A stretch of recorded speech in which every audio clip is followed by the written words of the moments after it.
టిడి మేమొస్తే వెంకటేశ్వర ఆలయాన్ని ప్రక్షాళన చేస్తాము, ఆ పాలననంతా కూడా పరమ పవిత్రం చేస్తామని చెప్పినటువంటి ఈ పాలకుల పాలనలో వేద పారాయణాన్ని నిషేధించాలా అన్నటువంటి ఆలోచన ఒక అధికారికి వస్తే, ఇదేదో ముఖ్యమంత్రికి వచ్చిందని నేను అనటంలే, కానీ మీ భక్తుడైనటువంటి ఒక అధికారి మీ పేరు చెప్పుకొని అక్కడ పాలన చేస్తున్నటువంటి అధికారి మీ అనుమతి లేకుండా చేస్తాడా ఇలాంటివి అనేటువంటి అనుమానాలకు తావిచ్చే విధంగా ఈ కార్యక్రమం ఉన్నది.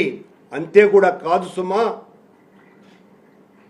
ఈ అధికారే ప్రధాన అర్చకుడుగా ఉన్నటువంటి ఒక అర్చకుడి కుమారుడికో కుమార్తెకో ఈ మధ్యన పెళ్ళైతే ఆ పెళ్లికి వెళ్ళి ఏంటి ఇంతమంది విఐపీలు ఈ పెళ్లికి హాజరయ్యారే అని ఆశ్చర్యం వ్యక్తం చేస్తూ ఇక మీదట అర్చకులనందరినీ కూడా ప్రతి ఒక్కరిని తనిఖీలు చెయ్యండి అని ఆదేశాలు ఇచ్చినారు. ఇది కూడా నేనేదో అభాండం వేయటానికి చెప్పాల్సిన అవసరం నాకు లేదు, నేను దేనికైనా సిద్ధమే. ఆ అర్చకులంతా వణికిపోతున్నారు. స్వామివారికి నివేదన చేసిన తర్వాత బయటికి వచ్చేటప్పుడు విజిలెన్స్ వాళ్ళు తరతరాలుగా ఆ 4 కుటుంబాల వాళ్ళు స్వామివారి సేవలోనే తరించిపోయి ఆ గుడి యొక్క వైభవాన్ని విశ్వవ్యాప్తం చేయటంలో సగభాగమైనటువంటి అర్చక స్వాముల యొక్క దుస్థితి ఈ రోజున చిన్న పోలీసు అధికారుల చేతులతో తడమబడుతూ వాళ్ళు బయటికి తీసుకొని వచ్చే స్వామివారి ఆ కుంకుమో లేకపోతే పసుపో ఆ చిన్న తులసి దళమో దానికోసమని వీళ్లను ఎయిర్పోర్టులలో ప్రయాణికుల్ని చెక్ చేసినట్టుగా చెక్ చేస్తూ ఉండటం పట్ల బిడియపడుతూ బాధపడుతూ ఆవేదన చెందుతూ ఆ వేదనాపూరితమైనటువంటి వాళ్ళందరూ కూడా ఈ రకంగా మూగరోదన చేస్తుంటే ఏమి సందేశం ఇస్తున్నాం మనం వెంకటేశ్వర స్వామి ఆలయం నుంచి? ఇదేనా సంస్కృతిని కాపాడటం అంటే? ఇదేనా ఆచారాన్ని కాపాడటం అంటే? ఇదేనా సాంప్రదాయాలను కాపాడటం అంటే? అక్కడ ఉన్నటువంటి 4 కుటుంబాలైనటువంటి వేదమూర్తులుగా బాసిల్లి స్వామివారి తరువాత వీళ్ళే అత్యంత పుణ్యపురుషులుగా పూజలు అందుకునేటువంటి భక్తులుగా మనమందరం కూడా గౌరవించేటువంటి ఆ కుటుంబాలకు ఇస్తున్నటువంటి మర్యాద ఇది. ఈ రోజున టీటీడీ అధికారులు వెంటనే దీని మీద పత్రికా ప్రకటనో లేకపోతే ఇదంతా ఫేక్ అనో చెప్పవచ్చు, కానీ అక్కడ మూగతో వేధిస్తున్నటువంటి వేద పారాయణదారుల యొక్క ఆక్రందన వెంకటేశ్వర స్వామి వింటున్నాడు. ఆ అర్చకుల యొక్క ఘోష శ్రీవారి చెవుల బారిన పడింది అన్నటువంటి సంగతిని మర్చిపోవద్దండి అని నేను కోరుతున్నా. అధికారం శాశ్వతం కాదు ఎవరికి కూడా, మీకైనా మాకైనా. అపచారాల వల్ల వచ్చే కర్మఫలం బలీయమైనది అన్నటువంటి విషయాన్ని గుర్తు చేసుకోండి. అది వెంటాడుతుంది, మనల్ని నాశనము చేస్తుంది. పూర్వపుణ్యంగా ఆలయ సేవ దొరికినప్పుడు దేవదేవుడైన వేద పురుషునికి సేవ చేసేటువంటి సంగతిని మరిచిపోయి అపచారాలు చేయవద్దని వాళ్లకు నేను విజ్ఞప్తి చేస్తున్నా. వేదం మానవ జాతికి పరమాత్ముడు ప్రసాదించినటువంటి ప్రసాదమైన వరం. వేదం మానవ జాతికి వెలుగును ప్రసాదించింది, కనువిప్పు కలిగించింది, జీవననాదం వినిపించింది, జీవనాధారం చూపించింది, జీవన సారం బోధించింది. అలాంటి వేదం పట్ల ఆ వేదమే వద్దు, ఆ వేద పారాయణే అవసరం లేదు అనేంత ధైర్యం ఈ పాలకులకు వచ్చింది అంటే ఏం చెప్పాలనో కూడా అర్థం కావటం లేదు. వేద ప్రకాశం వల్లనే ప్రపంచం ఈ రకంగా భాసిల్లుతోంది, జ్వలిస్తున్నది, జ్వాలగా ఉన్నది. సూర్యుని ప్రకాశం కంటే వేద ప్రకాశమే చాలా గొప్పది అని పురాణ పండితులంతా కూడా చెప్పినటువంటి విషయాన్ని టీటీడీ పాలకులు గుర్తించుకోవాల్సినటువంటి అవసరం ఉన్నది అన్నటువంటి విషయాన్ని గుర్తిస్తూ గగనం గగనాకారం సాగరస్సాగా రూపమహ అన్నటువంటి వాల్మీకి సూక్తం ఆకాశం ఆకాశం వంటిదే, సముద్రం సముద్రం వంటిదే, వేదం కూడా అలాంటిదే, వేదానికి మరొకటి సమానం లేదు అన్నటువంటి ఆర్యోక్తిని మరిచిపోవద్దని, ఈ రకంగా జరుగుతున్నటువంటి అపచారాన్ని ధర్మ పరిరక్షణకు నడుం బిగించినటువంటి ధర్మాచార్యులంతా కూడా దీని మీద జరుగుతున్నటువంటి ఆ అధికారి యొక్క నిర్వాకాన్ని ప్రశ్నించవలసిందిగా కోరుతున్నాను అని సవినీయంగా తల వంచి విజ్ఞప్తి చేస్తున్నా. నేను రాజకీయం చేయటానికి కాదని తెలియచేస్తూ, అలాగే ఈ మధ్యన తిరుమల తిరుపతి అధికారులు దాదాపు 13 పీఠాలకు, కొండ మీద ఉన్నటువంటి పీఠాలకు సంబంధించిన వాళ్ళు కట్టినటువంటి ఆశ్రమాలలో అవకతవకలు జరిగినాయంటే వాళ్ళేదో ఎక్కువ స్థలాన్ని ఆక్రమించినారు అని వాళ్ళకందరికీ కూడా టీటీడీ ఎస్టేట్ ఆఫీసర్ ద్వారా ఈ అధికారి తాకీదులు పంపించినాడు. తాకీదులు లిఖితపూర్వకంగా అలా పంపించి, మీరు అక్కడ ఇది కూడా చాలా సంవత్సరాలుగా ఏ పీఠంలోనైనా నిరంతరం హోమం జరుగుతుంది, నిరంతరం అన్నదానము జరుగుతుంది, మీరెందుకయ్యా పొయ్యి వెలిగించేది అని అన్నాడట.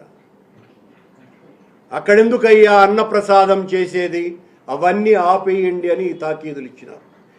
పాపం ఆ పీఠాధిపతులకు ఏం చేయాలనో దిక్కుతోచక, వీళ్లకు చెబితే అర్థం కాక అధికారులకు, వాళ్ళు సాక్షాత్తు ఆర్ఎస్ఎస్ చీఫ్కు ఇది మీ పాలన, మీ కూటమిలో ఉన్నటువంటి పాలన తీరు అని వాళ్ళు కంప్లైంట్ చేస్తే సాక్షాత్తు కేంద్ర ప్రభుత్వం ఇన్వాల్వ్ అయ్యి వీళ్లకు టీటీడీ రాష్ట్ర ప్రభుత్వానికి మొట్టికాయలు వేసిన తరువాత మొన్న 18వ తారీఖు 19వ తారీఖు జరిగినటువంటి పాలక మండలిలో ఇక మీదట ఈ పీఠాలకు ఎవ్వరికీ కూడా నోటీసులు ఇవ్వకూడదు అనేటువంటి ఒక తీర్మానం చేసినారు. అది మీకు అందరికీ కూడా వచ్చే ఉంటుంది, కావాలంటే నేను ఇప్పుడే దాన్ని చూపిస్తాను.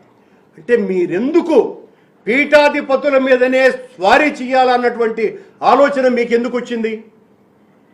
ఆడ పువ్వులు వెలిగించేది ఏంటి, అక్కడ అన్నదానాలు చేయటం ఏంటి అన్నటువంటిది మీకు ఎంత అహంభావం అయితే పీఠాధిపతుల జోలికి వెళతారు మీరు?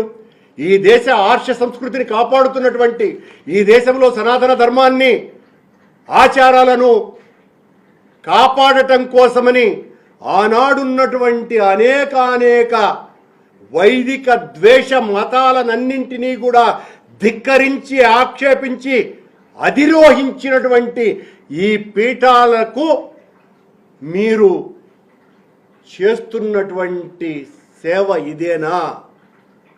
మీకు కేంద్ర ప్రభుత్వం మొట్టికాయలు వేస్తే తప్ప మీకు అర్థం కాలేదా? ఇంత అహంకారంతో వెంకటేశ్వర స్వామి ఆలయంలో అధికారులు పనిచేస్తున్నారు అన్నటువంటి విషయాన్ని సభ్య సమాజానికి తెలియజేస్తున్నటువంటి విషయాన్ని గుర్తు చేస్తూ, మరొక ముఖ్యమైనటువంటి విషయం, ఈ పాలన వచ్చిన తర్వాత టీటీడీలో మేము పూర్తిగా ప్రక్షాళన చేస్తామన్నటువంటి దాంట్లో భాగంగా గౌరవనీయ టీటీడీ పాలక మండలి అధ్యక్షుల వారు ఏఐ టెక్నాలజీ సహకారంతో గంట పాటు లోపు నేను మొత్తం భక్తులనందరినీ కూడా దైవ దర్శనానికి పూర్తి చేస్తాను ఏర్పాట్లు అని చెప్పినటువంటి విషయం, ఆయన గారిని మోసేటువంటి, ఈ ప్రభుత్వాన్ని మోసేటువంటి ప్రసార మాధ్యమాలు అసలు మా హయాములో అసలు మేము భక్తులకు దర్శనమే కల్పించలేనట్టుగా ఈయన గారు రాగానే అసలు అత్యంత స్పీడ్గా దర్శనం కల్పిస్తున్నట్టుగా చేసినటువంటి ప్రచారంలో ఈ మధ్యకాలాన కొండ మీద తీవ్రమైన ఒత్తిడి వచ్చి భక్తులకు దైవ దర్శనం సరిగ్గా జరగకుండా జరిగినటువంటి విషయాలన్నింటినీ కూడా నేను ప్రత్యేకంగా గుర్తు చేయాల్సినటువంటి పని లేదు. కానీ గత కొద్ది కాలంగా వారం 10 రోజులుగా వారి ఆజ్ఞానుసారము రాత్రి 8 గంటల తరువాత విజిలెన్స్ వాళ్ళు ఎంబీసీ క్వార్టర్స్ దగ్గరను వరాహస్వామి ఆలయం దగ్గర అలాగే మరొక 2 చోట్ల కళ్యాణకట్ట దగ్గర నుంచి వచ్చేటువంటి దారి ఇలా 4 చోట్ల తాళ్ళు వేసేసి చిన్న మైకులలో దర్శనానికి మీరెవరు ఇప్పుడు వెళ్ళకూడదు, మీరు పొద్దున్నే రండి అని క్యూ లైన్లలో భక్తులకు ప్రవేశం లేకుండా చేస్తున్నారు. అంటే క్యూ లైన్లలో అప్పటి వరకు అంటే ఆ 2 ఏమంటారు వాటిని క్యూ కాంప్లెక్స్లో ఉన్నంత వరకే ఉంచినట్టుగా ఉంచి వాళ్ళకు తొందరగా దర్శనం కల్పించేసినాము అని ప్రచారం చేయటానికి భక్తులందరినీ కూడా మీ అవస్థలు మీరు పడండి అని చెప్తున్నారు. ఇది జరుగుతున్నటువంటి తతంగం. ఇదేమి నేను ఇది కూడా నేను చేస్తున్న ఆరోపణ కాదు. ఇలా చేస్తున్నారు అంటే మీరు స్వామివారికి శీఘ్ర దర్శనం కల్పించేవాళ్ళ అంటే భక్తుల్ని దబాయించి దైవ దర్శనానికి వాళ్ళకు అనుమతి లేకుండా అసలు లోపలికి వెళితే ఎంతసేపు అయినా కూడా నిలబడి కూర్చొనో వెంకటేశ్వర నామ జపం చేస్తూ స్వామివారి దర్శనం కోసమని ఎంత కష్టమైనా పడి మేము ఆ వెంకటేశ్వర స్వామిని లిప్తపాటు దర్శనం చేసుకుంటాము అని వాళ్ళు క్యూ లైన్లలోకి రావడానికి సిద్ధపడితే వాళ్లను ఆటంకపరచడం ఏంటండి? ఈ రకంగా జరుగుతున్నది అన్నటువంటి విషయాన్ని కూడా మీ అందరి ద్వారా సభ్య సమాజానికి తెలియజేస్తున్నా. అలాగే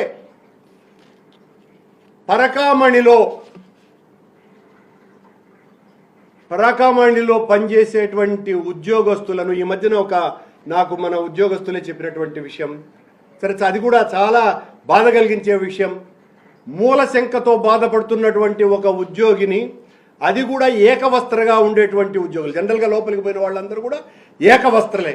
ఈ ఏకవస్త్ర ఉద్యోగిని మూలశంకతో బాధపడుతున్నటువంటి ఉద్యోగి ఆసనంలోకి చెప్పడానికి కూడా సిగ్గు. ఇది ఆసనంలో ఏమున్నదో చూపించు అని కెలికి తద్వారా అక్కడ రక్తస్రావం కూడా జరిగిందంటే ఎంత చెప్పుకోవడానికి కూడా అసహ్యంగా ఉండేటువంటి చేష్టలు అక్కడ జరుగుతున్నాయి అని ఆ ఉద్యోగస్తులు చెబుతూ ఉంటే ఎంత బాధాకరంగా ఉన్నదో ఒకసారి ఊహించుకోండి. ఇన్ని రకాలుగా చేస్తూ మళ్ళీ మేము వచ్చాక విఐపి బ్రేక్ దర్శనాలను సులభతరం చేశామని రోజుకు 7,500 మందికి విఐపి భక్తులకు ఊడిగం చేస్తున్నారు. ఇది టీటీడీలో జరుగుతున్నటువంటి అవన్నీ తర్వాత మాట్లాడచ్చును. మొదట 2 విషయాలు ఎంత ప్రమాదకరమైనటువంటివో మన ఆర్ష సంస్కృతికి, వేద విజ్ఞానానికి.